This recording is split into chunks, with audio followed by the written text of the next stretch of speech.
did you just say? I couldn't help but be shocked. A luxurious restaurant in a high-end hotel. The table was adorned with sumptuous dishes, symbolizing the importance of this special day. Sitting across from me was Brandon, the father of my daughter's fiancé, with a malicious grin on his face. Sarah grew up in a single-mother household, and she didn't even go to college, right? She must have had a tough time.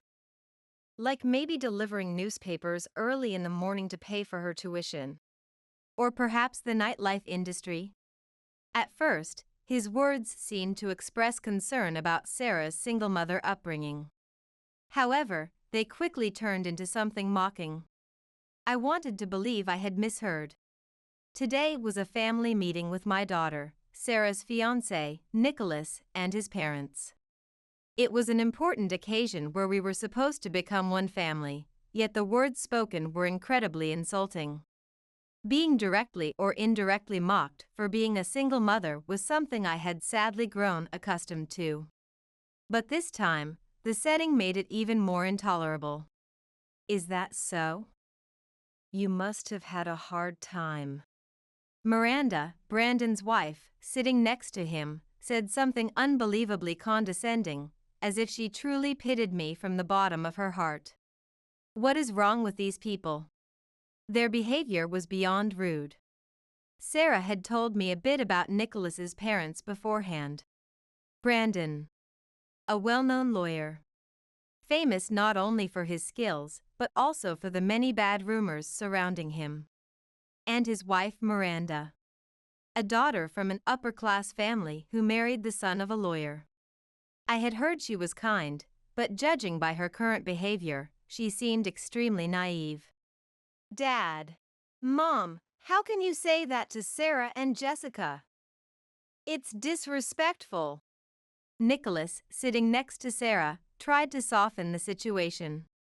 He finally got over the shock of Brandon's abusive remarks and turned red with anger. Sarah had told me that Nicholas was gentle and rarely raised his voice. As Sarah said, he seemed like a kind person, and I found myself nodding calmly despite the unexpected turn of events. What's disrespectful?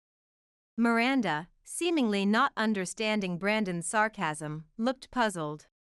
Brandon, on the other hand, had a mocking attitude, as if to say, "You inexperienced fool. What's wrong with speaking the truth? I've seen many people from single-mother and single-father households.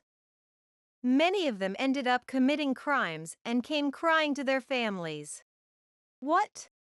My vision gradually turned red. Being mocked for being a single mother was one thing. But to insinuate that we had lived our lives doing something shameful or criminal was something I could not tolerate. And apparently, Sarah felt the same way. Sure, I didn't go to college, but now I work at the same law firm as Nicholas, and I'm an international lawyer. Haven't you heard that from Nicholas? What? Now it was Brandon's turn to be at a loss for words. I felt a bad sense of satisfaction. But someone like you couldn't possibly become an international lawyer. Don't lie. Have some shame, shame on you. Brandon, his face turning as red as it could get, berated Sarah. The atmosphere was no longer suitable for a family meeting, charged with anger. Sarah tried to respond forcefully, but Brandon spoke first. How did you get that qualification anyway? Probably by offering sexual favors for business deals, right? Single mothers like you and your kind are all the same. Even your dead father, I bet he didn't die in a dignified way either. I heard a sound, like something thick breaking inside me. It wasn't just my imagination. Otherwise, why would my vision be so red and wavering like water? What do you know, Mom? Sarah's worried voice broke through, noticing my change. She was regaining her composure. But it was too late to stop. What do you even understand? My husband died helping others, standing up for his sense of justice. You know nothing about him, about us who loved him and his sense of right. I am Jessica. I met my husband, Rodney, back when I was still a student. At that time, I was confident in my language skills and, being young, I traveled abroad alone. It was during a long summer break. I didn't join any tour groups, just wandered around tourist spots with a guidebook in hand. I knew there were dangerous areas, so I took all possible precautions against theft and pickpocketing. But I am a young person venturing out of a safe area for the first time. I was quickly targeted by a shady local man. Hey there, beautiful. First time here? I know some beautiful spots not in the guidebook. Let me show you around. No, thank you. Please leave me alone. Looking back, my foreign language skills were terrible. Suddenly, the man's speech sped up and became hard to understand. Even though it was just my unfamiliarity, it was probably normal speed for him. I responded awkwardly, with incorrect grammar.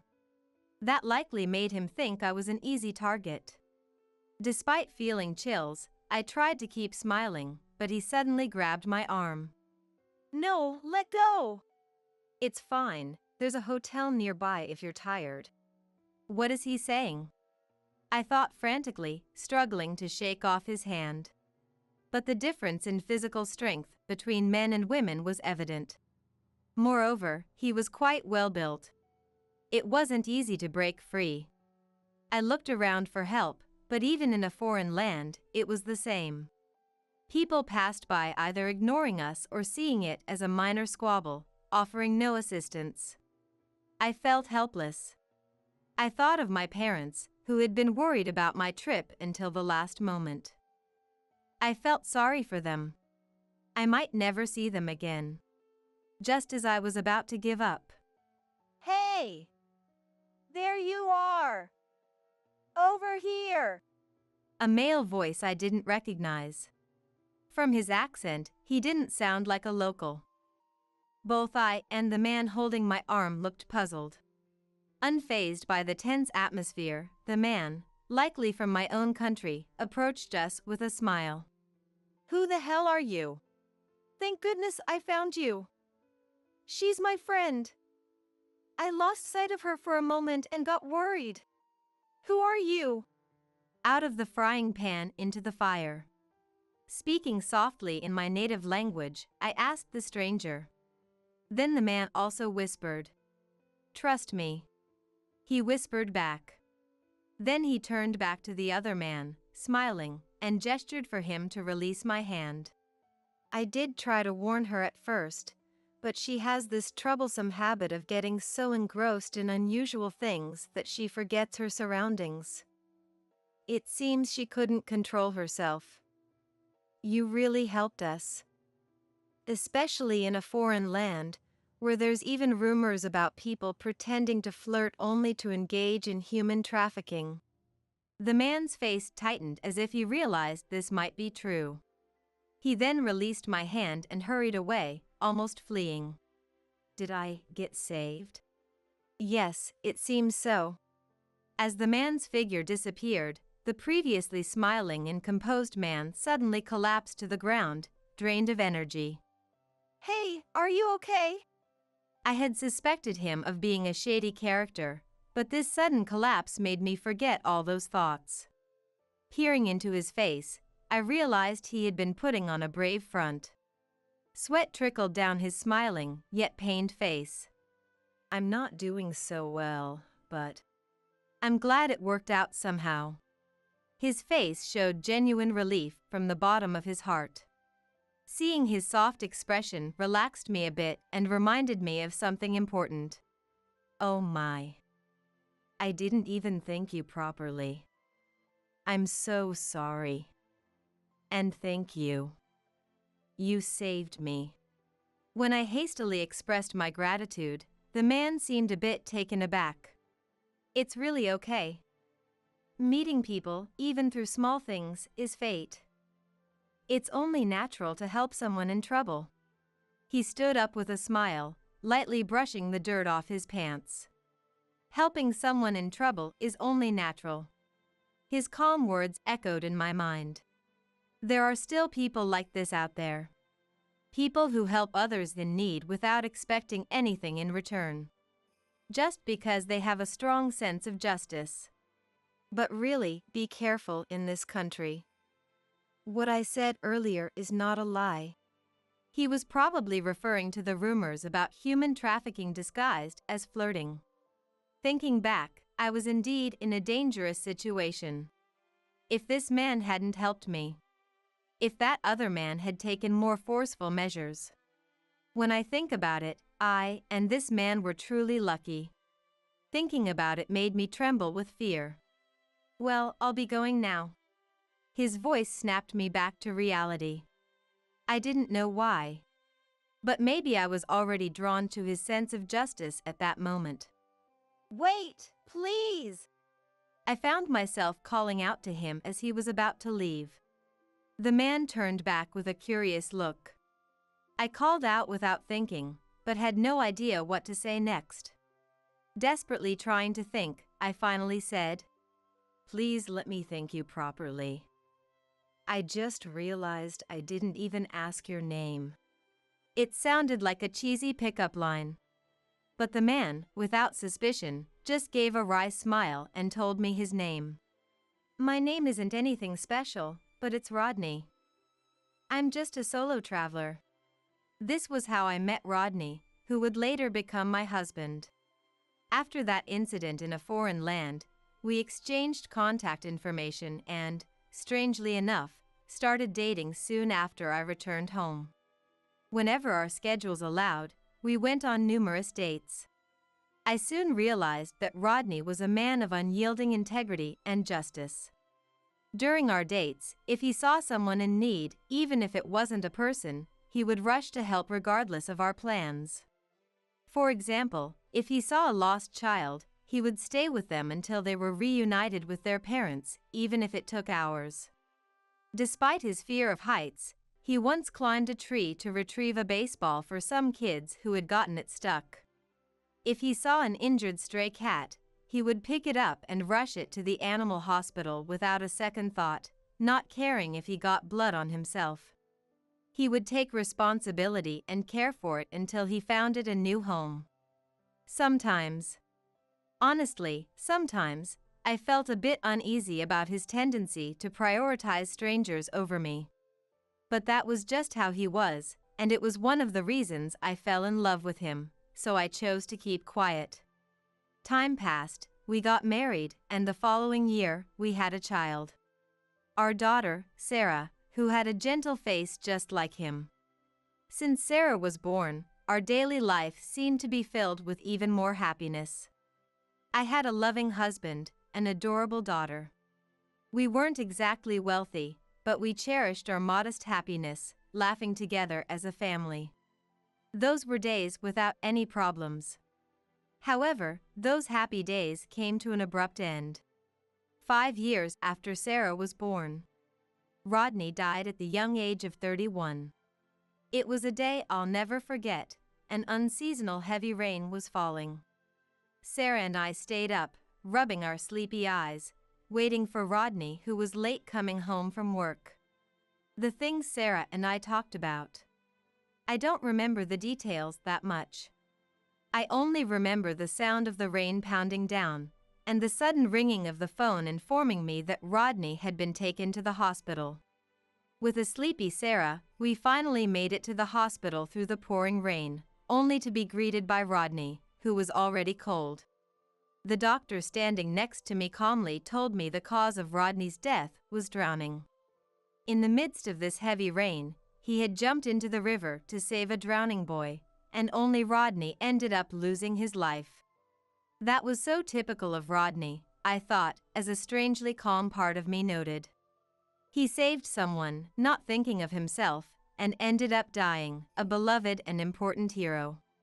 Mommy, what's wrong? Sarah, still looking sleepy, gazed up at me. I couldn't cry.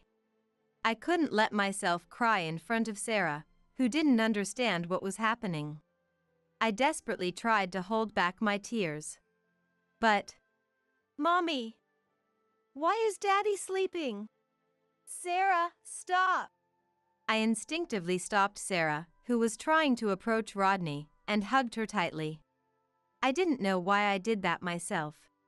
Mommy, it hurts, Sarah said from within my arms.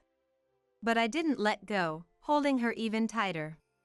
As if to shield her from the reality of Rodney's death, I hugged her small body.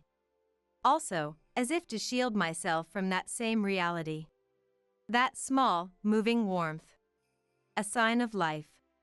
Unable to bear it, I silently let my tears flow.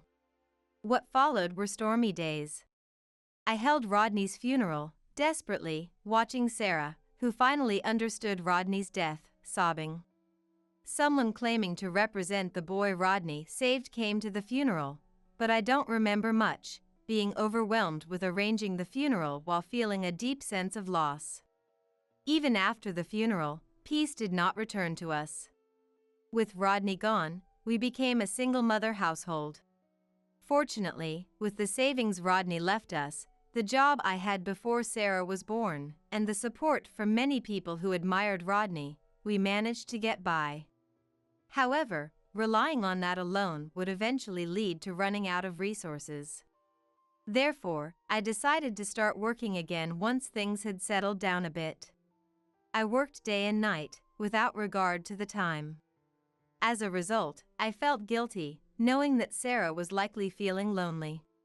Yet, I couldn't afford to stop. Of course, there was the financial aspect, but more importantly, it was because of a promise I had made to Rodney one day. Sarah should see the world. It might be difficult to do it the way I did, but I want her to see the world, to understand it. And one day, I hope she becomes a kind person who can help those in need. These were Rodney's words, often repeated like a mantra during his lifetime. I wanted Sarah to see the world. I wanted her to experience many things. I didn't want her to give up on those experiences because of money. That was my only driving force. Sarah never complained to my face about it. Maybe she was being considerate in her own way. Her grades were always top-notch, so she wouldn't have to go to cram school. Teachers constantly suggested prestigious private schools, but she stubbornly chose public schools. She went through public middle and high schools, and then came the time to think about her next steps. Mom, I have a favor to ask. Sarah said this abruptly. Ever since Rodney passed away, Sarah had never made such a selfish request, possibly out of consideration. Her wish was to travel the world instead of going to college. She wanted to see the world and experience things that school and books couldn't teach, things that could only be understood on the ground. Even knowing her true feelings, I couldn't help but wonder why. As a parent, I wanted her to go to college without worrying about finances and to live a happy life.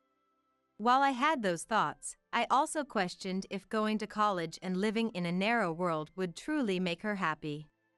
Was it right for a parent to crush the first selfish wish of a child who had endured so much until now? Could I, with my own ego, destroy the wishes and promises that Rodney had always spoken of during his life?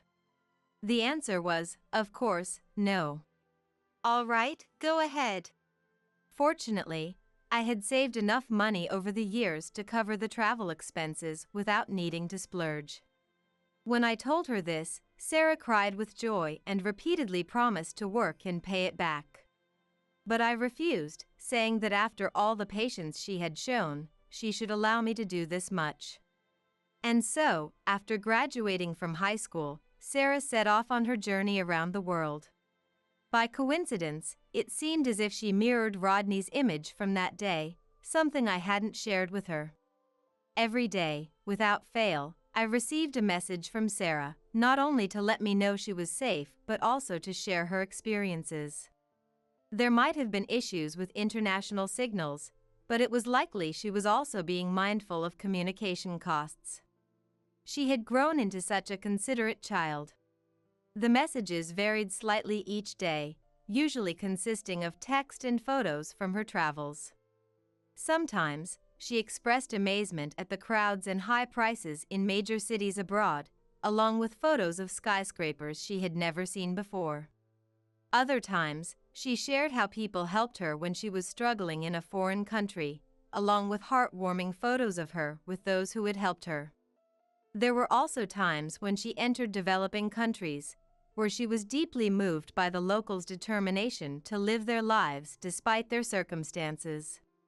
She felt ashamed of herself for having given up on various things because of being from a single-parent household.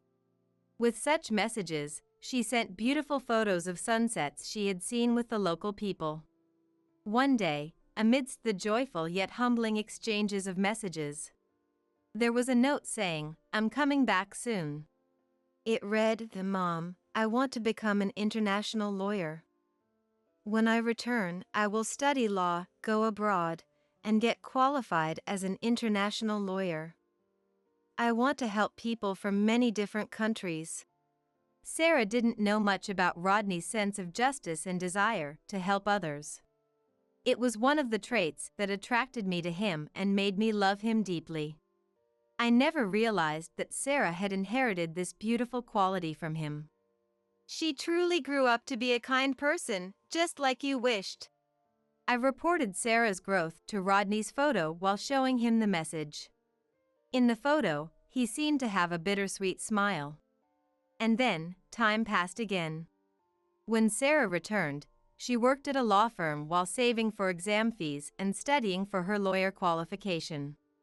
I offered to cover the exam fees, but she refused and insisted on achieving it on her own. Is this what it means for a child to become independent? While feeling proud of Sarah's growth, I also felt a tinge of loneliness. Although she declined financial support, I helped her in other ways, particularly in her daily life.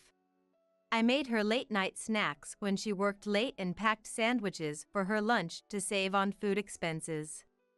"You don't have to go through all this trouble," she said with a wry smile, but she accepted my help nonetheless. Years passed since the journey that changed Sarah, and she finally qualified as a lawyer and worked at a law firm. There, she gained more knowledge and experience, and eventually, with her boss's permission, went abroad. In a foreign land, she achieved her dream of becoming an international lawyer. She sent me this news when she turned 27. Since then, a lot has happened. Just like the day she told me she wanted to become an international lawyer. Along with the notification of her qualification, there was a photo of Sarah smiling. I showed the message to Rodney's photo. "Sarah has grown into a kind person, just like you. She will help many people through law. There will be tough times and challenges. So please, watch over her from your side."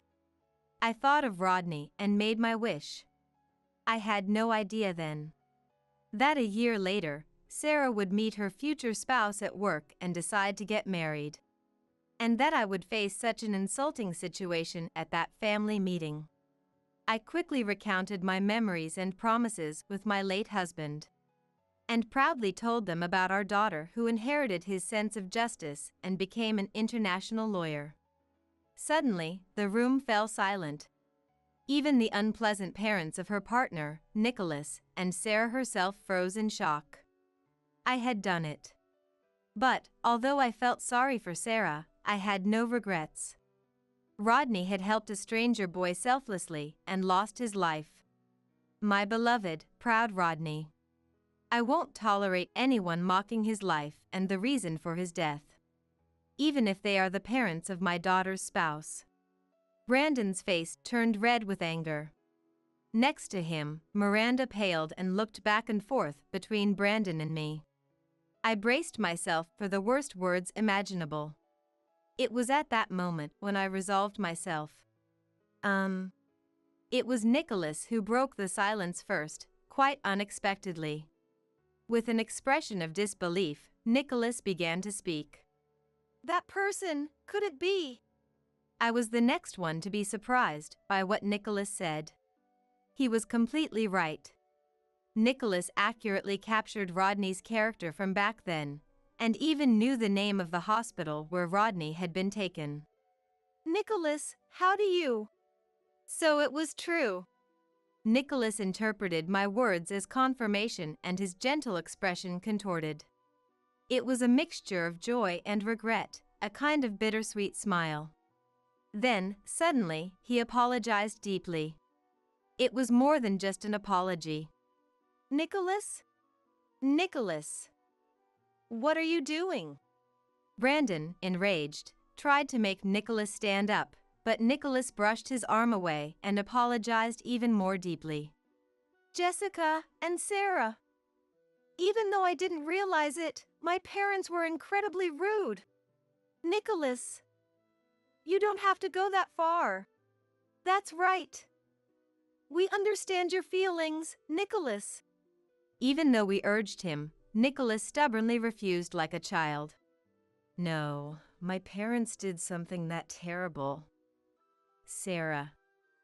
It might be hard to believe, and even I still can't believe it, but the boy your father saved was me when I was young. It was now our turn to be surprised by his words.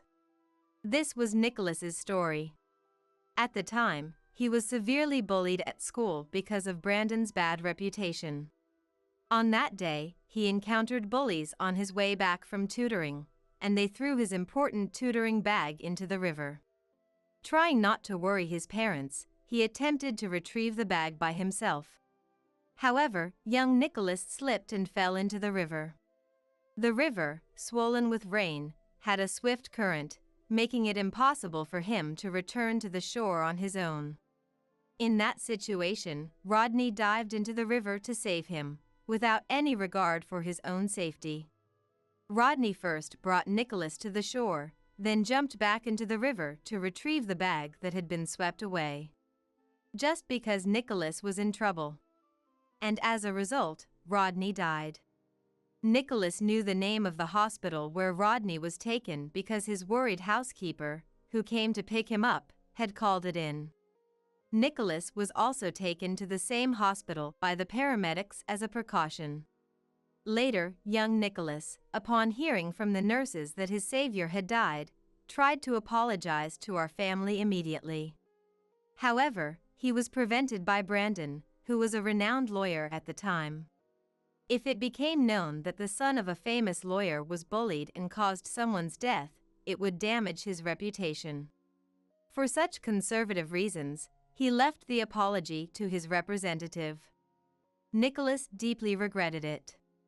If he hadn't jumped into the river, if he had been more responsible, if he had been a person of justice. Since that day, Nicholas swore to become a lawyer who could help others as much as possible, just like Brandon, but never like Brandon, who was drowned in power. A different kind of silence enveloped the room.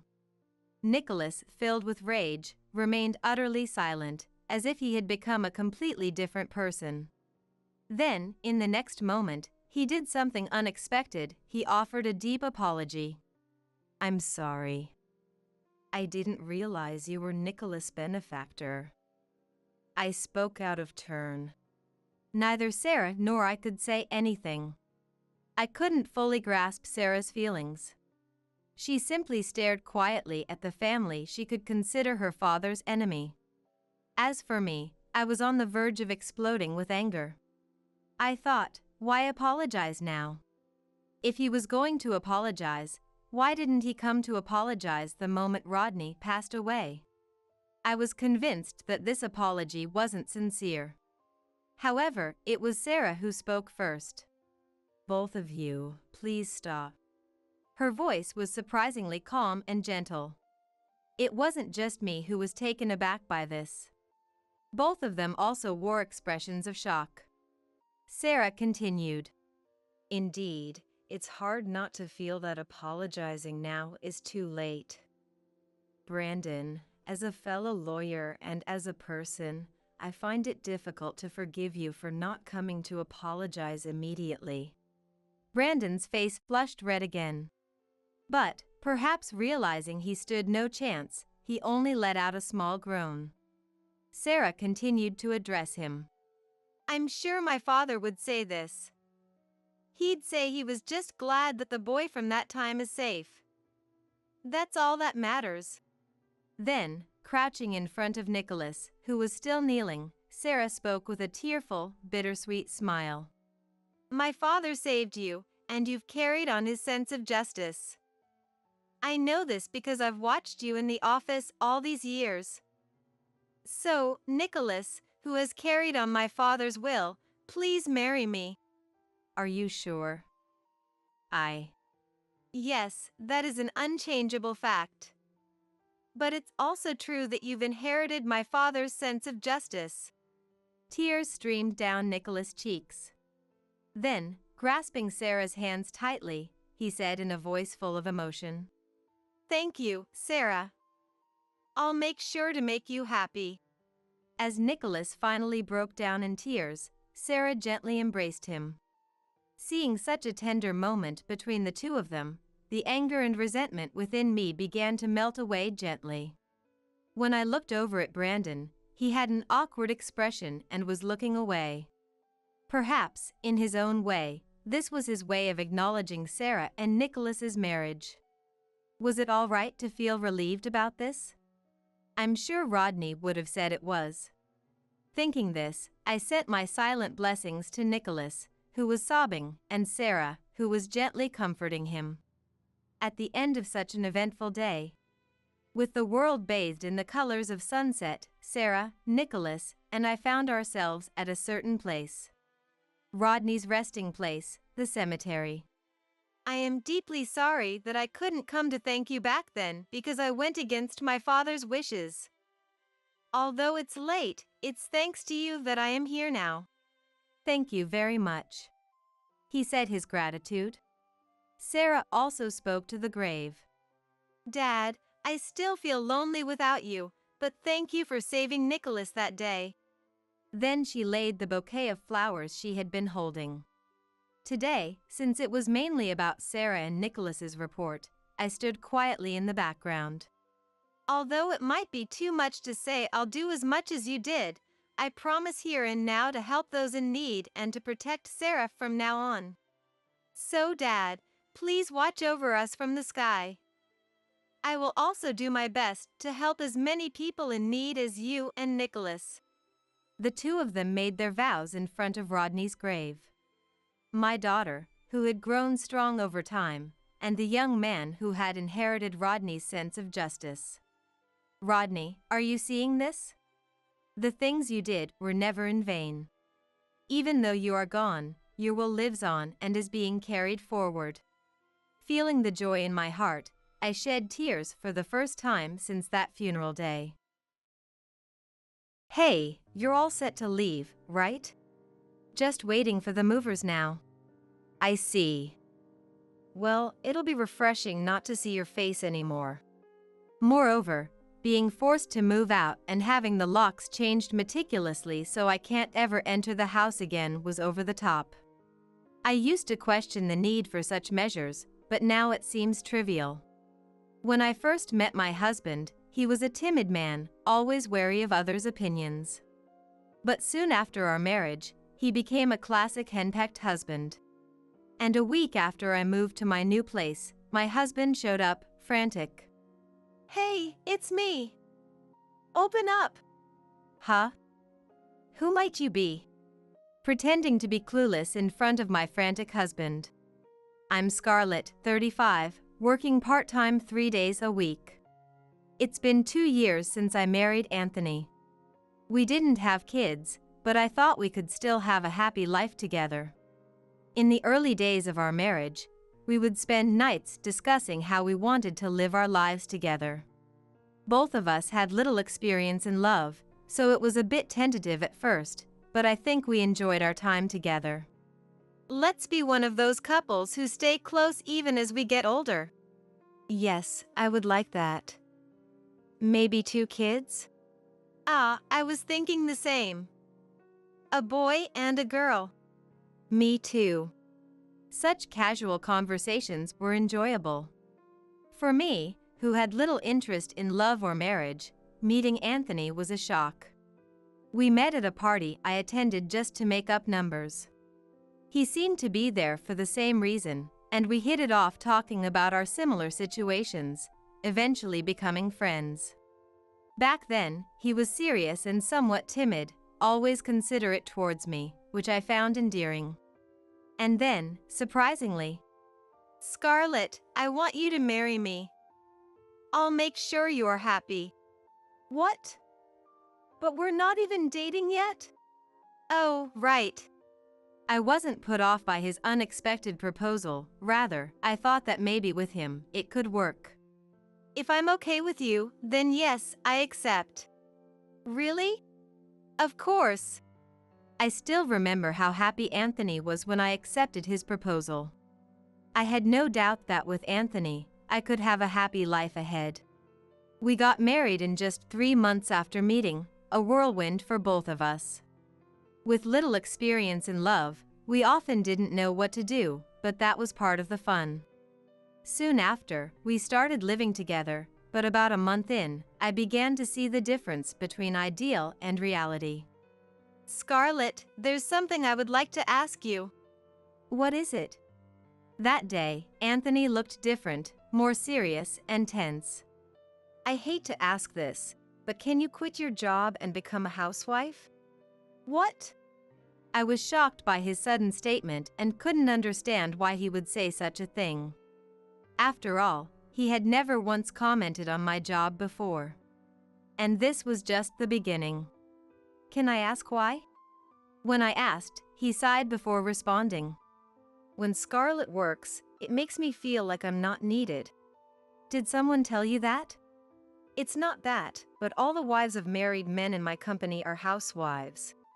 I had expressed my desire to continue working when we got married, especially since saving money was important for our future.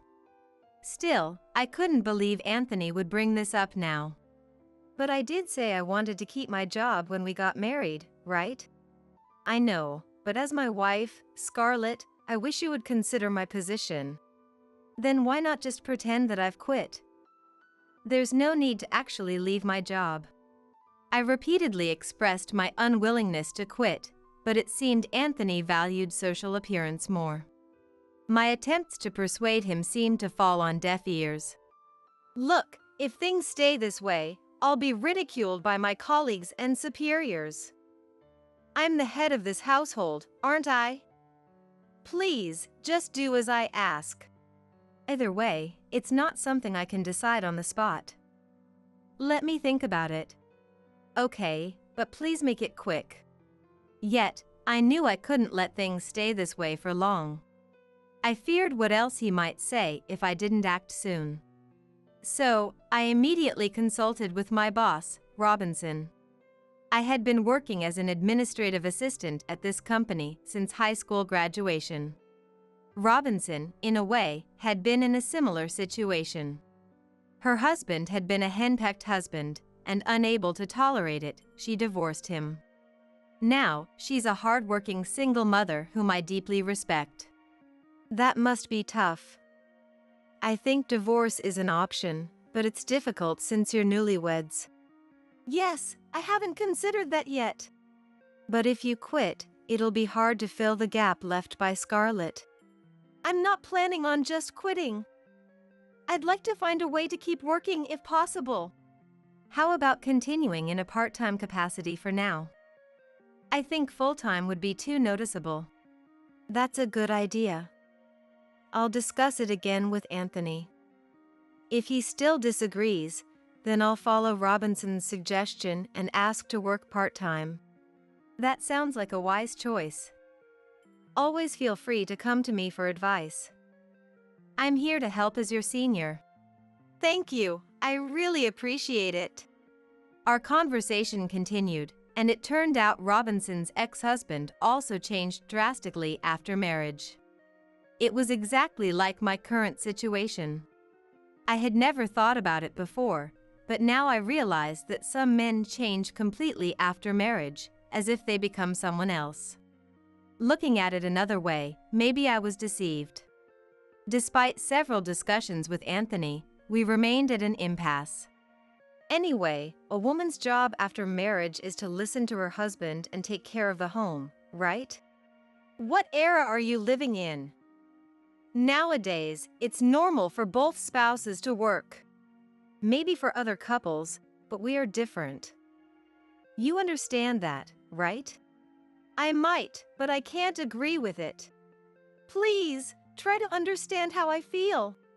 After that, Anthony kept nagging me daily until I would agree to quit my job. In the end, his attempts to persuade me failed. I contacted Robinson and decided to formally quit. However, in reality, I continued working part-time, 3 days a week. Thankfully, my boss understood my situation and allowed me to work reduced hours. I quit my job at the company, just like Anthony wanted. Oh, really? Thank you. Now I can relax about my standing at work. I'm glad to hear that. By this time, it seemed like all Anthony cared about was how he was perceived by others. I couldn't help but feel confused by his drastic change. I had lied to him, preferring that to worsening our relationship. But I soon realized that it was a mistake. I had hoped resetting our relationship would allow us to start afresh. Instead, he behaved as if it was natural for him to be superior and took it out on me. Today, a junior colleague is coming over. I need you to host. What? I didn't know about this. Sorry, it was a last-minute decision. Just the basics will do. Please prepare. Wait a minute. He hung up. So, I prepared drinks and snacks for the guest. But it seemed Anthony wasn't pleased. Didn't I ask you to get things ready for today? But you said just the basics would be fine. You took that seriously. This will lower my reputation. I need you to act properly as my wife. What's that supposed to mean? I did my best. What? You have a problem with me? No, not really. Anthony's face was unlike anything I had seen before. I was so shocked that I couldn't say anything more. After that, he began inviting people over almost every week. While he was having fun, he instructed me to stand by, ready for anything. I think he wanted to show off to everyone how capable a husband he was. Anthony, I think having guests every week is a bit much. No, it's fine. Everyone enjoys it, and you should follow my decisions. That's your duty as my wife, Scarlet. But it costs money, too. You'll manage it somehow. But Anthony's excesses showed no signs of stopping. How am I supposed to manage it? Oh, stop nagging. Whenever I asked a question he didn't like, he called it nagging and avoided answering. Waking up, preparing meals, making sandwiches for lunch, and getting his suit ready for the day. After seeing Anthony off, I would do household chores. On days with part-time work, I worked from 10 a.m. to 3 p.m. There was hardly any time to rest. But I loved my job, and working felt more like a break than anything. Scarlet, you seem tired lately, aren't you? Yes, a little bit. Really? Let me know if there's anything I can do to help. Of course. Thank you so much. Sophia was a truly dependable person, unlike Anthony. She was concerned about how Anthony's treatment of me was getting worse day by day. Sophia knew I was working part-time in secret and kept it hidden from Anthony. Thank you always, Sophia. Don't mention it. But I never expected Anthony to act like this. Neither did I.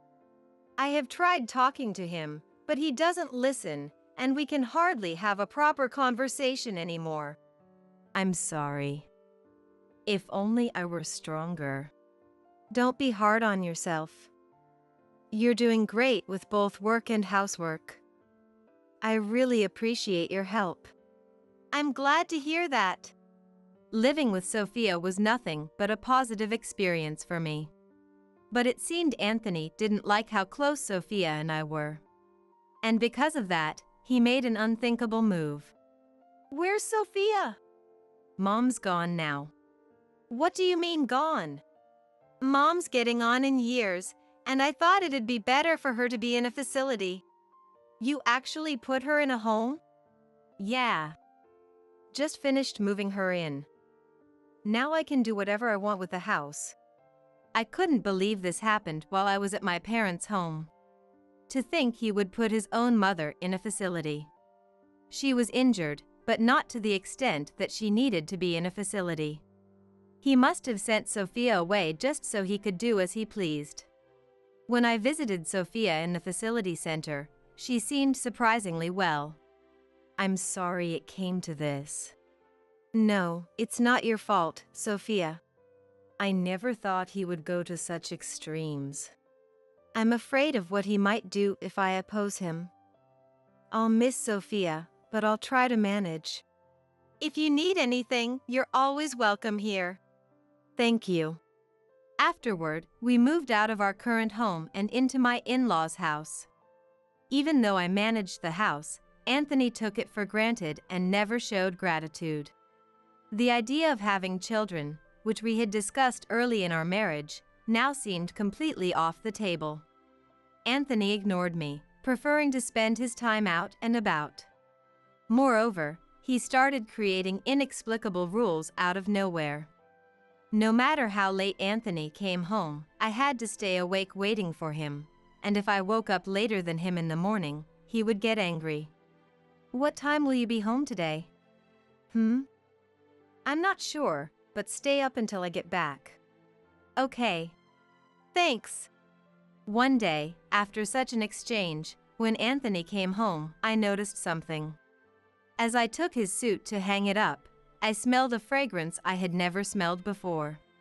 It was a sweet, feminine scent, and since I don't wear perfume, it was clear evidence of an affair. Whenever he came home late, I would notice the same perfume scent.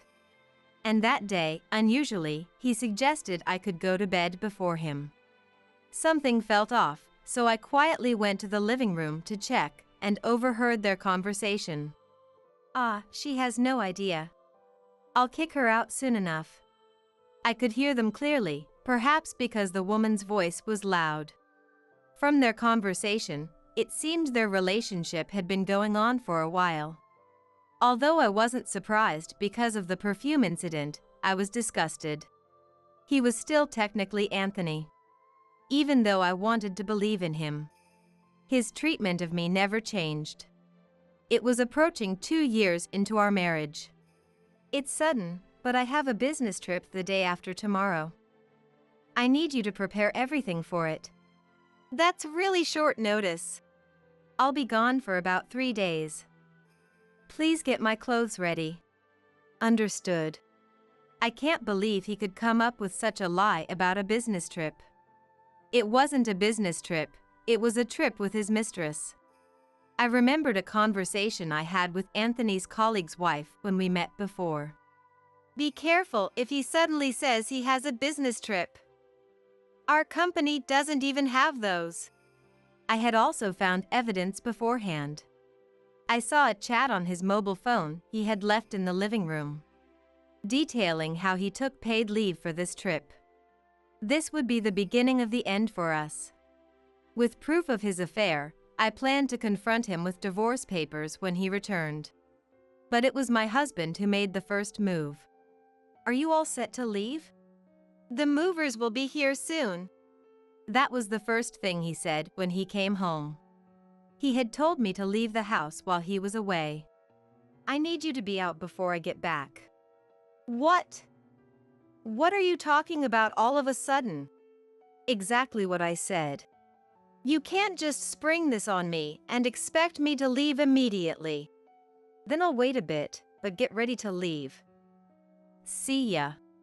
I never thought my once timid, overly concerned about others' opinions husband would turn into such a henpecked husband, but this was the last straw. The future I once imagined with him now seemed like a distant memory. Living with such a man, I couldn't see a bright future ahead. I wonder what will happen next. This might be interesting. Hasn't the mover arrived yet? No need to rush. They should be here soon. Oh, and I almost forgot to tell you, I'm changing the locks of the house. Okay. Got it. Thinking I won't have to see your face again is refreshing.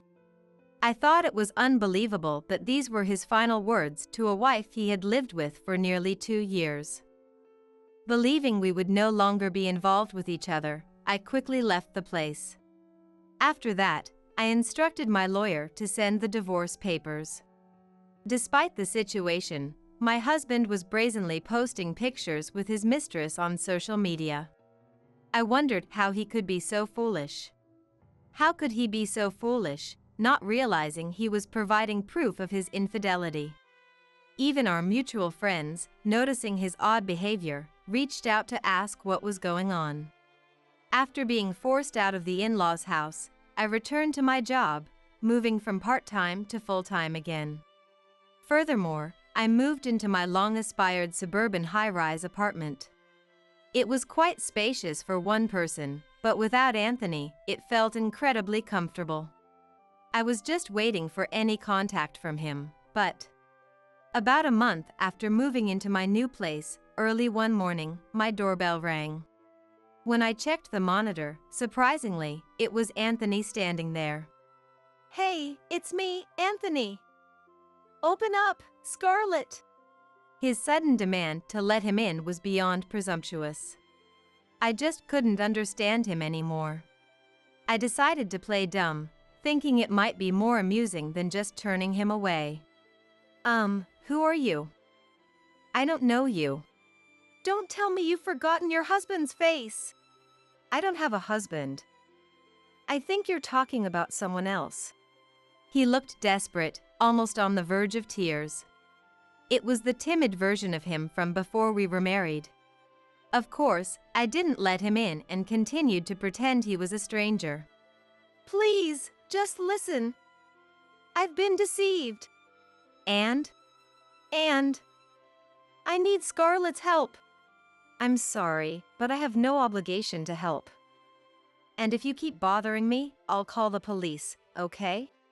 Are you serious? After all, I don't know you. Anthony probably thought he could rely on me to sort things out when he was in trouble. But the person I am now wouldn't do such a thing. Yet, I was losing my patience with my husband who refused to give up. Enough is enough. You created this mess, so it's your responsibility to deal with it. You don't have to be so harsh. What? Oh, and before I forget, you can't live in your parents' house anymore. What do you mean? Do you know whose name that house is in? No, but it used to be Sophia's, but now it's in my name. Why? I explained to Anthony why things had come to this. Anthony told me to leave. I had gone to consult with Sophia. When I told her, even Sophia was visibly angry and dismayed. I can't believe my son turned out to be such a fool. I'm really sorry it turned out this way after all the help you've given me, Sophia. You're divorcing Anthony, right? Yes. That's for the best. Then, I'll transfer the house to you, Scarlet. What? Thus, Sophia transferred the rights to the in-laws' house to me. Unbeknownst to Anthony, he was living with his mistress while all this was happening. That's the situation. Understand and leave quickly. We probably won't see each other again anyway. Just one last thing. If you keep this up, I will really call the police. With that, he finally gave up and left. Of course, the divorce went through, and I claimed the divorce settlement guarantee from him. Turns out, Anthony had been significantly deceived and financially drained by his mistress. On top of that, the divorce settlement amounted to around $20,000. His mistress had quickly left him, but I wasn't going to let it slide. I used a lawyer and a detective to track down the location. I'm also claiming a divorce settlement guarantee from that person. It looks like I can claim over $10,000. Additionally, the in-laws' house officially became mine. I had to ask Anthony to leave, and though he was initially reluctant, he had no choice but to accept due to the legal procedures. I don't know where he lives now and frankly, don't care. The photos he uploaded with his mistress on social media were also discovered by his company. Due to his past pretenses of living beyond his means, he couldn't endure the criticism and chose to resign voluntarily. That seemed like an inevitable outcome, considering his true nature. If I were to say one last thing, it would be this. Don't mind. I'm divorced now, but I see it as a learning experience and choose to look forward positively. My relationship with Sophia continues to this day. I plan to focus on my career without relying on a man, and enjoy my life as a single individual. Hey, Mom. The hospital room door opened suddenly. Who could it be? I turned around and instantly regretted it. There was Dad. Pretending to be concerned about his wife, he was breathing heavily. Sorry I'm late. It's fine. You were busy with work, right? I didn't want to hear those lies. Putting himself on a pedestal, my anger and rejection toward that man surged. I wanted to talk to Mom a little more, but I couldn't stand being in the same room with him. Mom, I'll come back. I said that and turned my back on Mom, who seemed like she wanted to say something, and headed for the door. Even his hurried gesture to let me pass irritated me. Hey, Erica. Thanks. Thanks for what? It wasn't worth responding to, so I tried to leave the room. But then, Mom looks better, doesn't she? those words hit my last nerve. I turned back, furious, forgetting I was in a hospital. How does she look better? She's an alcoholic who can't even grasp reality anymore. Whose fault is it that she had to push herself to this point? You have no idea how much we have suffered. Stop pretending to be a caring husband. Erica, no, it's not like that. There she goes, defending him again. I wish she would get angry like me, just this once. Dad, probably because he was guilty, said nothing. That silence made me even angrier, and I stormed out of the room. My name is Erica.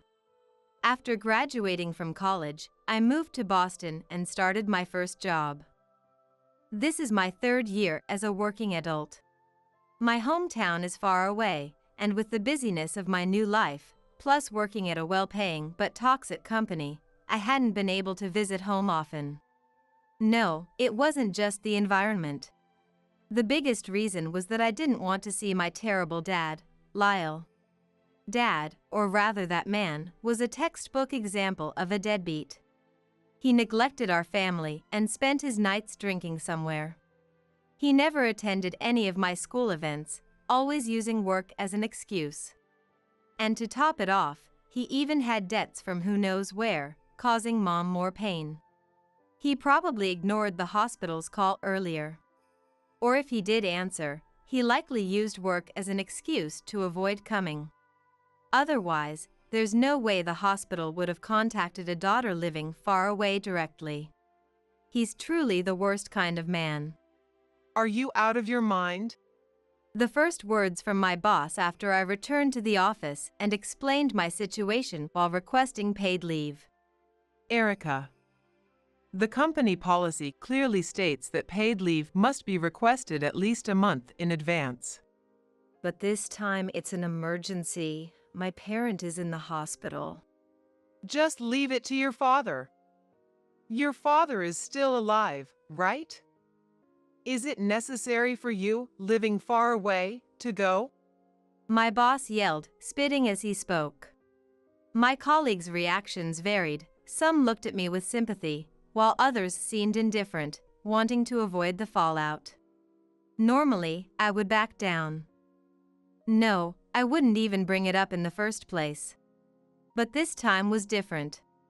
Despite being intimidated by my boss's anger, I desperately pressed on. But the hospital contacted me directly. There's a chance my dad can't come because he's busy. Are you saying you're free? If you're free, think of ways to improve work efficiency and sales. The conversation was over, or so my boss implied, returning his gaze to the computer. I couldn't believe it. Prioritizing the company's survival over a person's, my parents', emergency.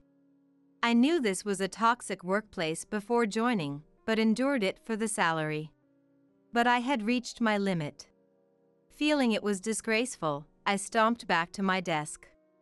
My colleagues looked concerned or puzzled, but I didn't care. Inside my favorite bag was a clear file.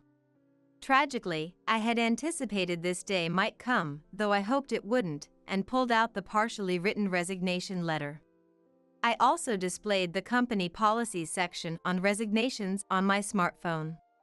Calculating the dates based on the policy and my remaining paid leave, I filled in the previously blank resignation date and submission date. I read it several times to ensure there were no errors or contradictions. Satisfied, I nodded, put it in an envelope, and stomped back to my boss. He looked up, puzzled, as I slapped the resignation letter on his desk. I apologize, but if I can't take time off for a family emergency, I will resign. The official resignation date and details are written here. I'll be using my remaining paid leave from tomorrow until the resignation date. How selfish. My boss's face turned red with anger. But it didn't matter to me. I understand it's sudden, but I'm not leaving today or tomorrow. The resignation date complies with company policy, so it's not selfish. The office atmosphere turned tense. My colleagues started murmuring, but I didn't care. My boss said nothing. No, maybe he couldn't speak out of anger, but in this case, he was in the wrong. But that didn't matter to me. In fact, I was the one who had the right to be angry. I'll send a handover document regarding the work I was in charge of after my mom's hospital matter is settled. Thank you for the short time I was here. I offered my thanks in words, made an apology I didn't want to make, and left the office, grabbing my belongings, amidst my boss's shouts and the varied gazes of my colleagues. Outside, I saw a taxi approaching from a distance and raised my hand to hail it. Luckily, it stopped immediately, probably because it was on its way to the stand to look for passengers. Please, take me to the station right away. As soon as I got in, I directed the driver to the airport near where the planes were taking off. Sensing something from my demeanor, the driver said nothing and just drove. On the way, I hurriedly opened my smartphone and booked a flight. Fortunately, there was a seat available on a flight from the indicated airport to my hometown's airport, so I booked it right away. Originally, I planned to return home and pack before leaving. However, given the state of my mind after what happened at the office, I knew I would likely collapse in tears and be unable to move if I returned home. Hence, my return home was almost unplanned. As it was still daylight, the roads weren't too crowded, and we quickly arrived at the airport. I didn't have enough cash, but fortunately, I could use my credit card to pay. I thanked the driver and headed to the boarding gate. Thanks to everything being digital, the flight I had booked was ticketless, linked to my smartphone. Without the hassle of any procedures at the counter, I passed through the gate and bought some food at the airport. Honestly, I wasn't hungry, but I figured it was better to eat when I could. However, even after settling down on the plane, I couldn't eat. Mom always suffered because of Dad, no, that man. She probably thought she was hiding it, but even as a child, I could see her struggles clearly. I had watched her endure since my childhood. So, to at least repay her, I gave up on my dreams and joined that high-paying company, knowing it was a toxic workplace. It was all for Mom. And yet, if I can't be there when something happens to Mom, money means nothing. The words slipped out before I knew it. Luckily, everyone around me was either sleeping or listening to music, so no one noticed my words. Perhaps because of that, one tear, then another, fell from my eyes. I knew I shouldn't cry in a public place. But despite understanding that, I couldn't stop crying until we reached my destination airport. My anger towards the company was overshadowed by anxiety about Mom, and I returned to my familiar hometown without feeling even a hint of hunger. The hospital that had informed me about Mom was a well-known general hospital in the area. Therefore, I didn't hesitate and caught another taxi in front of the airport to head to the hospital. After a few minutes of the taxi ride, we arrived safely, and I used my credit card again to pay the fare. It was a famous hospital, but I had never used it. I headed to the reception and told them my mom's name and the reason the doctor had called me. At that moment, I realized I had forgotten to note down which ward and which doctor had called due to my agitated state. I worried it might take time to figure out, but my concerns were unfounded. Whether it had been communicated beforehand or could be somewhat inferred from experience, the receptionist found the information in a few minutes. I hung the provided name card holder around my neck, presumably to identify me as a general visitor who had found their way in, and boarded the indicated elevator. I got off on the relevant floor and, following the guide map, somehow managed to find the small room I had been directed to. A few minutes later, a kindly-looking elderly doctor entered the room, looking apologetic. He began by apologizing for the sudden call and then explained Mom's current condition. She had terminal stomach cancer. Moreover, the cancer had already metastasized to several bones, and while the average life expectancy for similar patients is about a month, it could be shorter due to her age and physical condition. I couldn't grasp it immediately. It felt like watching a scene from a TV drama, absent-mindedly, in the living room. But this was reality, something that had happened to Mom and me. While trying to soothe my mind, which wanted to reject reality, I listened to the doctor's words. He asked me to be available for immediate contact and to come as soon as possible, given that anything could happen at any moment. I nodded to each request. There were many procedures to follow due to the necessity of hospitalization. After the male doctor conveyed Mom's condition, a nurse entered the room with a stack of documents.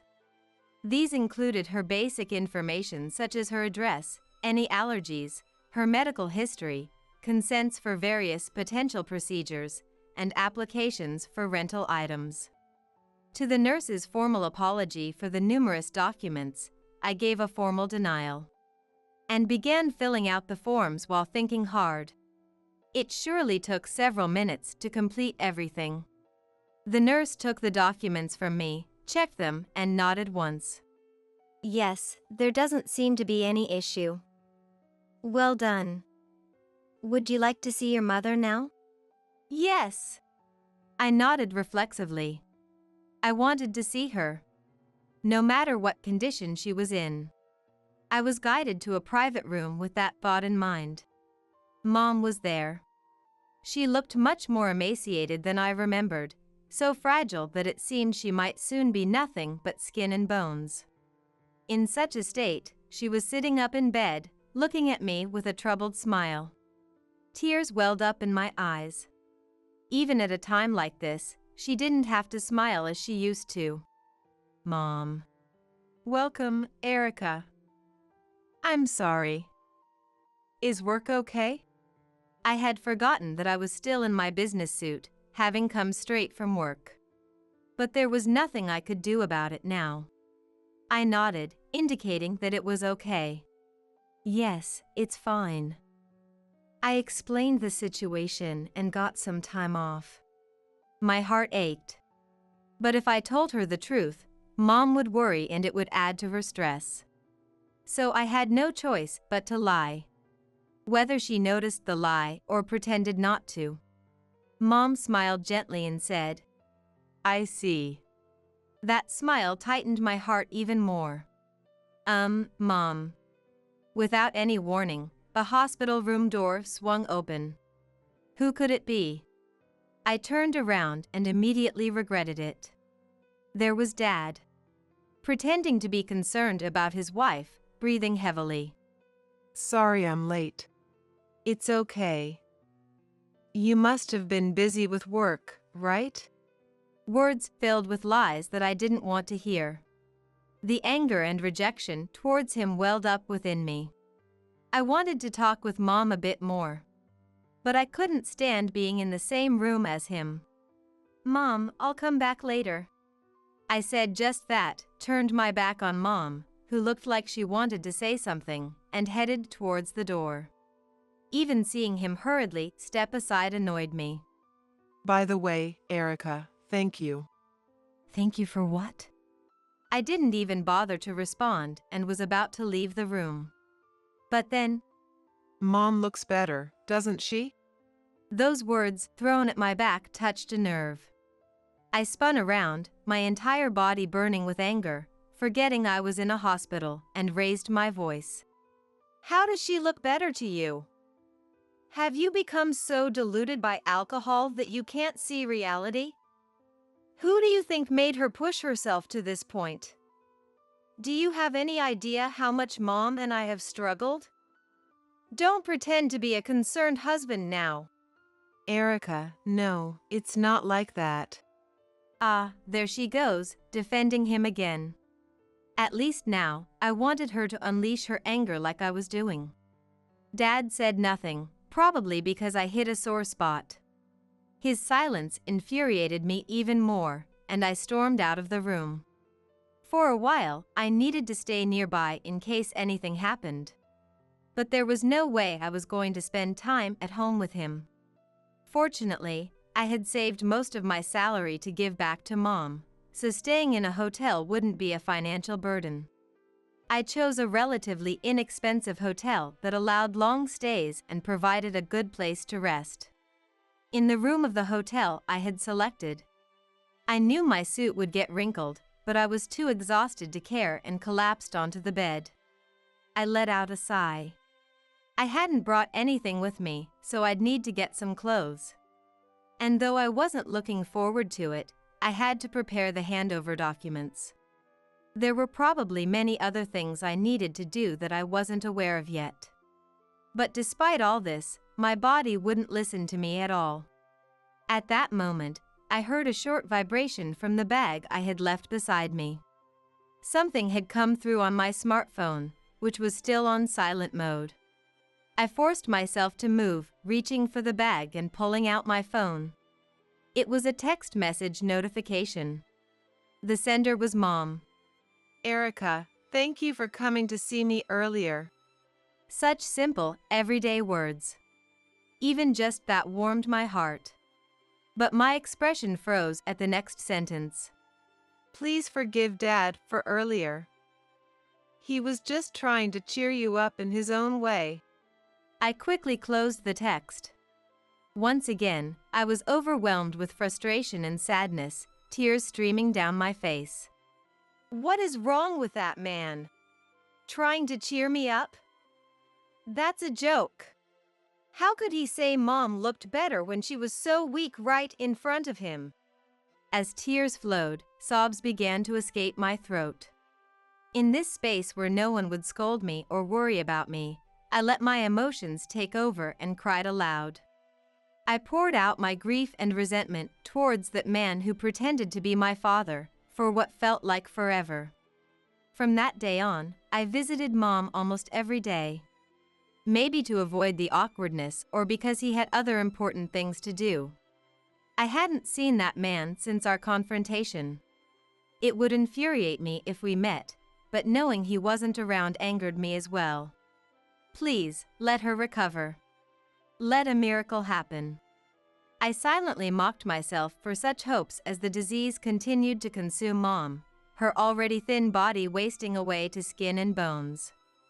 And a few weeks after being called to the hospital, despite my desperate wishes, Mom finally passed away. The funeral was to be held with only close family. However, due to the local customs and Mom's reputation, many people came to pay their last respects. From those I knew to those I didn't, many came. Given her career in publishing, people involved in editing and even those from the field visited. As for that man, he served as the funeral organizer, owing to his position as her husband. Seeing him interact with the attendees and funeral staff so insincerely made my blood boil. The funeral proceeded without any issues. I had heard rumors that sometimes personal accessories are stolen during burials. However, the dull gleam of the wedding ring that remained in the coffin spoke of the bond between that man and Mom. Why did it have to remain? I thought it would have been better if it had been stolen. Such a disrespectful thought towards the staff, I realized later. But it showed how deep my anger and resentment ran. I didn't know, nor did I want to know, the fate of the ring afterward. Presumably, the funeral organizer, that man, would handle it.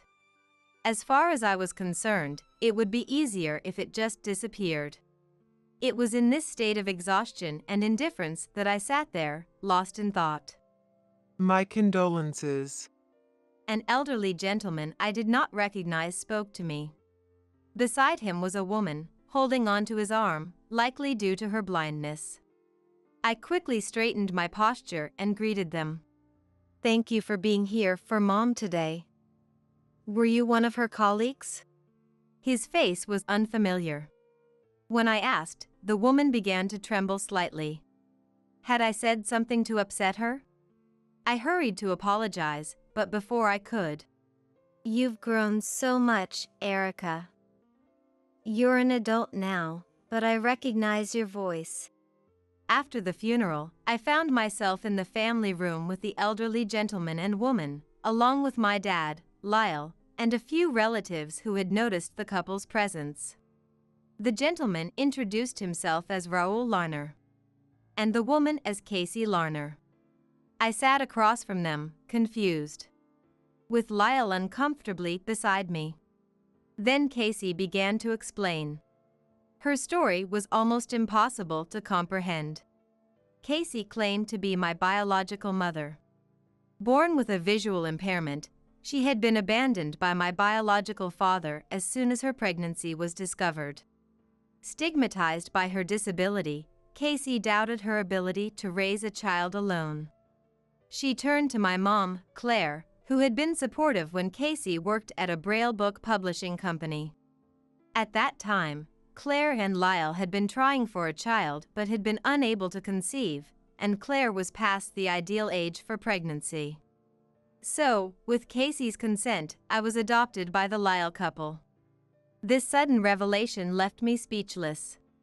Mistaking my silence for anger, Raoul tried to offer support. I know I have no right to say this, but please don't blame Casey. She didn't plan to reveal herself today.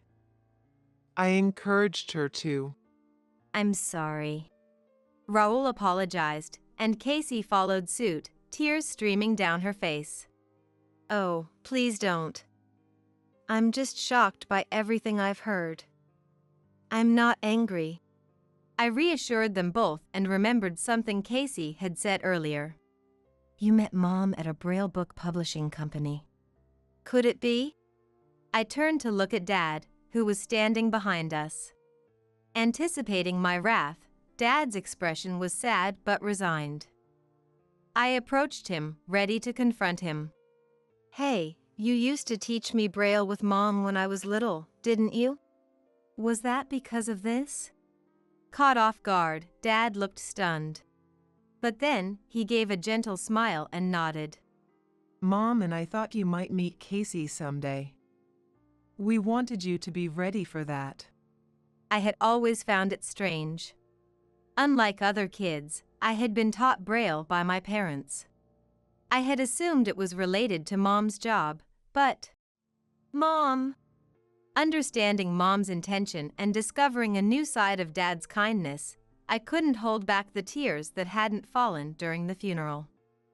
They started to flow, one after another, until I was sobbing uncontrollably. I'm back, Mom. A year had passed since Mom's death. I returned to my hometown a little earlier than planned and visited Mom's grave. I've learned a lot from Casey and Dad since then. I still found it hard to call him Dad. But knowing the truth, calling him that man seemed disrespectful. According to Casey, Lyle had always had a kind heart, which made it difficult for him to refuse work-related social gatherings. He often ended up overdoing it. He even became a guarantor for a loan and had to cover it himself. Mom had supported Dad all along, drawn to his kindness, even when it meant overextending herself. Honestly, I can't forgive Dad for what he did. But knowing the truth, I can't just act like a child and shut him out. I mentioned that I now replied to his texts. Like a child giving a report, and it made me smile. Oh, and about Casey. After she parted ways with Mom and Dad, she met someone wonderful. After giving me up for adoption, Casey had cut off all contact with Mom and Dad. They never showed it in front of me, but they were always worried about her. She worked as a masseuse at a hotel. That's where she met Raoul, the one who brought us together. I made sure to report on Raoul and Casey's happy life together. Raoul is such a good person. We have tea regularly, and when I told him I'd quit my job. Oh, I hadn't mentioned this, but I'd already quit my job back then. I'm sorry for keeping quiet. I apologized, but quickly added. Now I have a new job, thanks to Raoul. He introduced me to a florist. It's tough, but I enjoy it every day. I smiled, trying to ease any worries. Then, I filled a vase with water and placed a white flower in it. The flower was Erigeron philadelphicus. Mom's favorite. It's a flower that can bloom beautifully in any environment, much like how she hoped I would grow, strong and resilient. It was the flower I was named after. A gentle breeze rustled the petals, as if Mom were fondly recalling the past. The flower's meaning is reminiscent love. That day, I guess I was pretty worn out from everything, because after I put my daughter Nicola to bed in her crib, I went to my bedroom and fell asleep instantly. A few hours must have passed when I suddenly woke up. It was Nicola's crying in the night that did it. Still half asleep, I checked the time on my mobile phone. 1 a.m., huh? Good thing I got a little nap today. I dragged my tired body up, planning to go to the living room and soothe Nicola. Just then, I heard a shouting voice. Shut up! Be quiet! For a moment, I couldn't tell where the voice was coming from. I thought maybe my MIL, Jamie, was yelling at me from her room, so I said, Yes! I'm coming to soothe her now! And opened the living room door. There, right in front of me, was Jamie, standing over the crib, glaring at Nicola. And the next moment, Enough already! She slapped Nicola's face. What are you doing? I yelled louder than I ever had before. Jamie looked surprised for a second. Why didn't you soothe her sooner? This child is so noisy. Then she yelled back. In a panic, I rushed over to the crib and lifted Nicola to protect her from Jamie. I can't believe this. Hitting a baby. My name is Candace, a 28-year-old housewife. I used to be an office worker, but I'm currently on maternity leave, focusing on housework and childcare. My husband Miles and I started living with Jamie, my MIL, about a year ago. With Miles's job being demanding and him rarely home, and because he was worried about leaving me alone while I was pregnant, and also feeling sorry for Jamie being alone since my FIL Willis passed away 2 years ago, we decided to move in with her. At first, living together went well, but gradually, Jamie started showing her true colors, and honestly, I was having a hard time. "Candace, you're really slow at housework, aren't you? Can't you make better food?" "I'm sorry." Jamie harassed me every chance she got. When Willis was still alive, I didn't have any issues when visiting my in-laws' house. So, I didn't particularly dislike Jamie back then. However, after Willis passed away and we started living together, Jamie became an unbearably selfish and rude presence in my life. Hurry up with the housework. You're really useless, you know. Slow. Ugly. Jamie keeps insulting me like this. The last part was just mean and had nothing to do with housework. Since I'm pregnant, it's natural for me to be slow with chores. But Jamie doesn't seem to care about that. She just seems desperate to harass me. As for Miles, he's mostly away on business trips and doesn't get home until midnight even when he's not traveling. So, I have to spend most of my days with Jamie. I kept hoping that things would change once the baby was born. Even Jamie, rough as she is, would surely become kinder and gentler living with her grandchild. I was desperately holding on to that hope. I do consult Miles about it on WhatsApp, keeping it to a level that won't trouble his work, and he does reply with, "I'm really sorry. I wish I could be there for you during tough times." He also takes care to admonish Jamie when they meet. Knowing that Miles is on my side gives me a little relief. That's why I could bear being scolded by Jamie for not doing the housework well enough while pregnant. Later, I safely gave birth to a baby. A healthy baby girl. Miles, bless him, managed to get permission from his company, saying, "The baby is being born." He left work early and rushed to the hospital just before I gave birth. When he held our newborn daughter, "She's really cute, like an angel." And he looked so happy and said, "I was happy too, having given birth to the child of the man I love." I reported the birth of our healthy baby girl to Jamie through WhatsApp. I thought she might come to visit in the hospital since we live together, but Jamie didn't show up. She didn't even reply on WhatsApp. Could it be that she's not interested in her granddaughter? I started to feel a cold sweat. Will this harassment continue even now? As I was dreading that thought, the door to my hospital room opened. "Candace, how are you feeling?" "Lila." "Wow, what a cute baby. It's a girl, right? She's going to be beautiful." It was my sister-in-law, Lila, who came to visit. Lila is very kind and cheerful, and she's always been good to me. I've always loved Lila. She's already married and has children, so I had decided to consult her about parenting. "What's her name?" "Miles and I decided to name her Nicola." "Ah, that's a nice name." "Wait, hasn't Mom come?" "No. I did contact her, but she ignored the read receipt." "Oh, I see.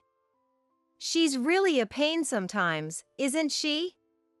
Unpredictable and lacking common sense." Ha ha ha. Well, yeah. Lila is straightforward, and I've always appreciated that about her. She once told me, "If you ever have a problem living with Mom, feel free to vent to me." That really saved me.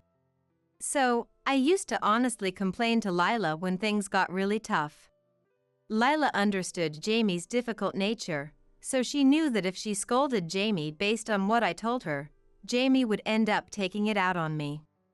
That's why she wouldn't admonish Jamie unless it was really necessary. At that time, just being able to vent was enough to relieve my stress. I had no idea things would get harder after Nicola was born. "Jamie, I'm back." When I got discharged from the hospital and returned home with Nicola, Jamie didn't mention Nicola at all. "Hurry up and clean," she said. I couldn't believe it. It was as if she completely ignored Nicola's existence. Despite feeling upset, I put Nicola in her crib and started cleaning. About 5 minutes later, Jamie started yelling. "Candace! Come here! "Yes, what is it?" That baby is noisy! Do something about her crying!" "I'm sorry." Again, I couldn't believe it. Referring to her as that baby as if she's a nuisance, and telling me to do something about her crying. Jamie continued to treat Nicola poorly. "The baby is crying! It stinks! Change her diaper now! The crib is in the way! Shut up, baby!" Jamie shouted these things. Each time Jamie yelled, Nicola would cry louder in fright, which made Jamie even angrier. It was a very uncomfortable atmosphere for Nicola and me. "Jamie, her name is Nicola. Can you please call her by her name?" "Shut up! Don't tell me what to do! You're her mother, so it's your job to take care of her. Make sure I'm comfortable. Look, she's crying again." Nicola had started crying because Jamie yelled. I had just put her to bed. I had to stop my chores and go soothe Nicola. And if that delays the housework, she'll get mad about that too. When I put Nicola back to bed and resumed my chores, Jamie said, This is really in the way. Takes up so much space," and kicked the crib. The crib shook, and Nicola woke up crying again. "What are you doing, Jamie? Shut up. It's your fault for putting such a big thing here." "But it was you who told us to put the bed in the living room because it's noisy when she cries at night in our room." "Are you complaining to me now? Stop arguing and soothe that noisy child." That noisy child. This person is really the worst. I had no choice but to do my chores while holding Nicola. Trying to balance housework and childcare without angering Jamie was really tough, and I was gradually getting exhausted.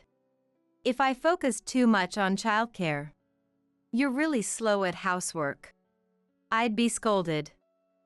And if I focused on chores, "The child is noisy. Can't you raise her properly?" I'd be berated for parenting. Miles was away on a business trip for about 2 months and wasn't home. I couldn't bear it and tried consulting him over WhatsApp and phone, but he seemed busy and couldn't talk long. Miles apologized many times, saying, "I'm really sorry for the hard times." But I felt guilty making him apologize when he was working so hard for our family. Then, something unbelievable happened. That day, maybe because I was so tired, I fell asleep as soon as I put Nicola in her crib and went to my bedroom. A few hours must have passed when I suddenly woke up. It was Nicola's crying in the night that did it. Still half asleep, I checked the time on my mobile phone. 1 a.m. Good thing I got a little nap today. I dragged my tired body up, planning to go to the living room and soothe Nicola. Just then, I heard a shouting voice. "Shut up! Be quiet!"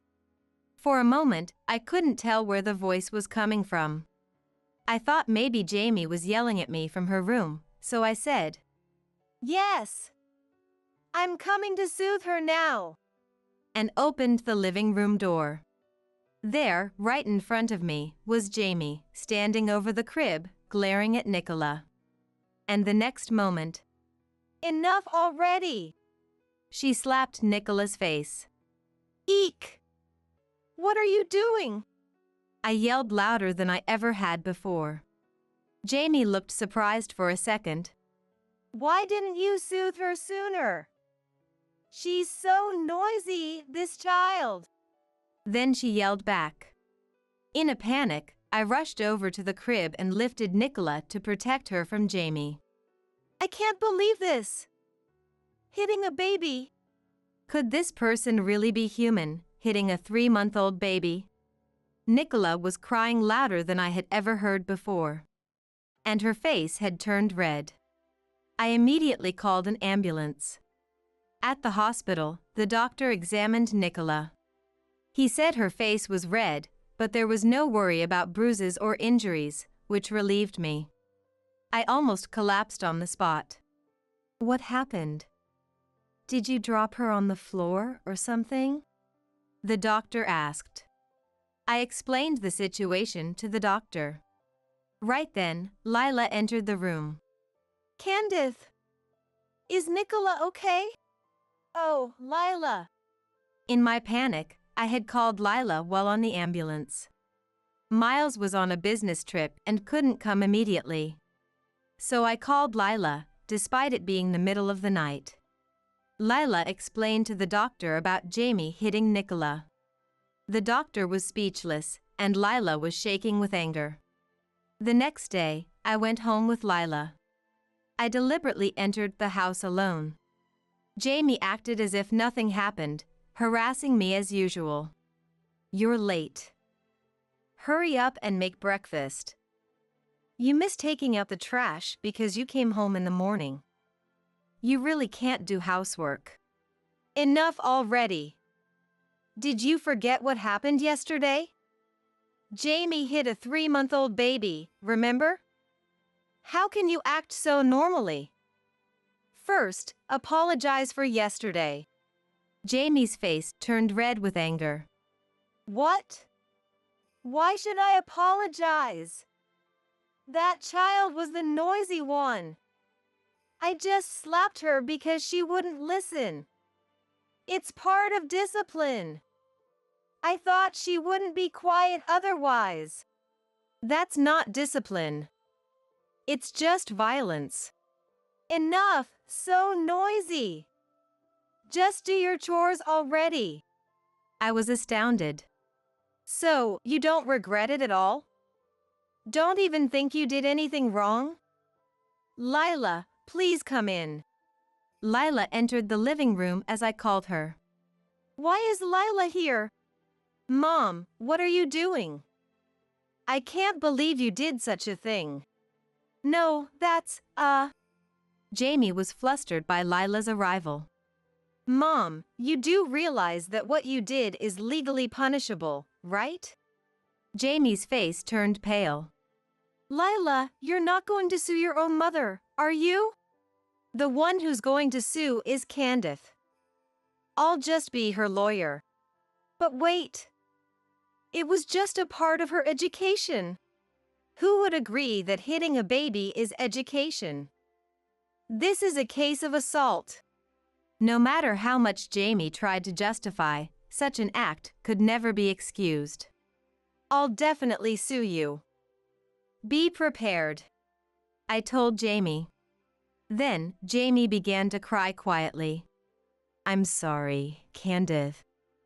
I always lose control when I get angry and end up regretting it later. I've always been depressed and regretful about how I treated you and Nicola. I truly am sorry for what happened. Why did I raise my hand to her? I always wanted a boy for the eldest grandson. It was also Willis's wish. Willis's wish?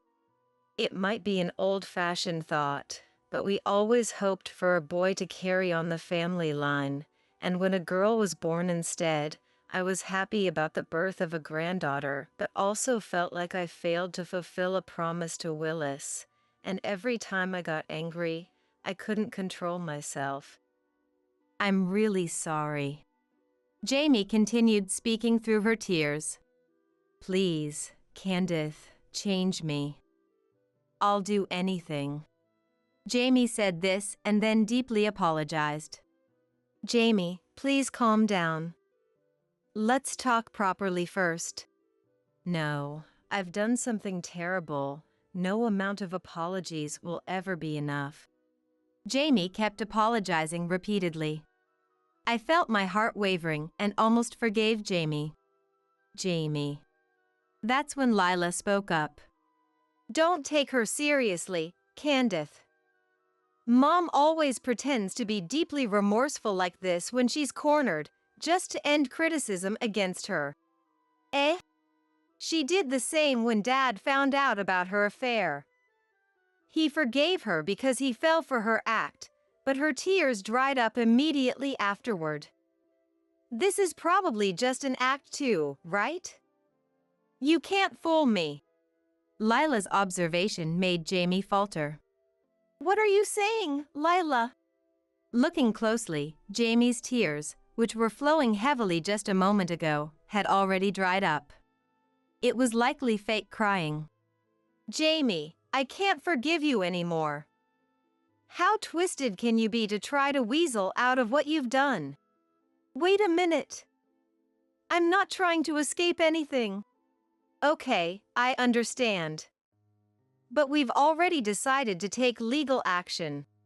As I said that, Jamie's face turned red with anger. Don't joke with me. Why should I be subjected to this by a dater-in-law like you? How insolent! Just then, the sound of the house key turning was heard. Candace. Is Nicola safe? Miles! Why are you here? I had only contacted him on WhatsApp. I thought Miles couldn't come since he was on a business trip. I called him several times in the middle of the night. Then he drove straight here. Miles had been driving since 3 a.m. and arrived this morning. I didn't know Miles was coming too. Mom, cut it out. I've been hearing about your harassment from Candace, and I've been warning you every time, haven't I? And now you've gone and hit my precious Nicola? I'll never forgive you for this. Miles, even you're blaming me? How cruel, after I raised you and Lila. What are you talking about? Mom always left us with Aunt to play around. Our memories are filled with the meals Aunt cooked, not you. Mom, just give it up. Besides, I think the doctor already reported it yesterday. Eh? The hospital knows Mom hit her, so I think it's just a matter of time before the police come. No. Wait. You're okay with your mother being arrested? I'd rather not have someone who hits a 3-month-old baby around. No matter what you say, Mom, you have no one on your side now.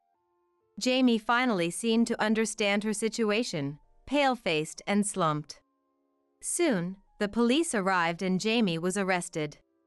As a first-time offender, she received a suspended sentence, but Miles and Lila cut ties with her and issued restraining orders against her. Miles moved out of the in-laws' house with me and Nicola and rented an apartment. While looking for a place, we stayed briefly with Lila, which was a great help. Candace, I'm really sorry for everything. I'll take a parental leave. If I can't get it, I'll change departments or even jobs to ensure your and Nicola's safety. I was so happy to hear Miles say that. His company had some issues with the working environment, and he couldn't get parental leave, so he resigned and found another job.